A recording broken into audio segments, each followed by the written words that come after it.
Thank you, Honorable Vice Chairman, sir. Thank you for giving me this opportunity. It's a very important bill, and already two senior colleagues of mine, Sri Ram Kumar Verma ji and Sri P. Wilson ji, has already spoken about the section 17B and 16B, and I'll not be repeating the same. I stand here to support the bill. I stand here with an intention that the judges of the High Court and the Supreme Court should be taken care of, and this clarification will help in terms of removing any doubts whatsoever with the insertion of 17B and 16B in the respective acts. Vice Chairman, sir, I would like to take this opportunity to also raise a few matters of introspection, reflection, as well as in terms of suggestion. Firstly, I would have to request for the Honorable Union Minister of Law that there is a pending proposal for a permanent bench in the western part of Odisha that has been pending for quite some time. I hope that the Honorable Union Minister would consider it favorably and take action on that, which would help to provide greater justice, access to justice in the western part of Odisha. I'd also like to take this opportunity to thank the Honorable Union Minister that after he has come in, there has been a flurry of appointments in the Supreme Court and the High Courts, and the Collegium headed by the Honorable Chief Justice of India has also been very prompt in taking steps forward in this direction. It will also probably help in terms of reducing the pendency of cases and providing greater access to justice. Please. Honorable Vice Chairman, sir, I would like to take this opportunity also to raise an important matter, which is about increasing cases of attacks on the judiciary. You find in the media as well as in the social media, there are several attempts from various factors in order to create an impression that the judiciary is not impartial. Our basic fundamentals of the Constitution stand on the basic premise that there is an independent judiciary. So therefore, these repeated attacks on the judiciary, either through media or social media, is unwarranted, and we should be very careful, and the Union Minister should also take care to see how we can further protect and see that such sullying attitude should not be done against the Indian judiciary. I'd also like to speak about the Indianization of the judiciary. We still have a colonial hangover. The kinds of court procedures and the language and the words are so difficult at times that for a common layman to be able to understand justice from a common layman's perspective is very difficult.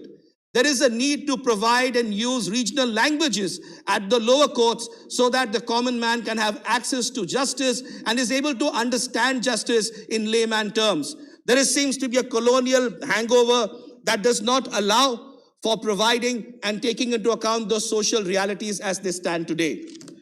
I'd also like to take this opportunity to speak about the necessity to appoint more judges, both at the High Court as well as the lower courts. I will not again repeat the degree of pendency of cases. It is understood and widely acknowledged. I hope the Honorable Union Minister will take care of that. There is a need to increase access to legal aid. Today, the poor in this country who need social justice need to be provided free legal aid. Free legal aid in terms of philanthropy, in terms of being a pro bono kind of cases. Those things are something that are seen most in the western part of this world rather than in India. There needs to be a greater amount of thought process behind it to increase it. The issue of under trials languishing in jails. This is something that comes up every now and then in the newspapers and in the television and the media. There are under trials who are there for last 10 years, 15 years, 20 years, 25 years, and even after that, they are waiting for justice. I think if justice delayed is justice denied, then those under trials also need to be taken care of and need to expedite justice for them as well. I would like to close with one specific aspect, that is the need for a national and state judicial infrastructure authority. This is something which is necessary if we want to really create infrastructure that can take care of the judicial workload that requires in our country.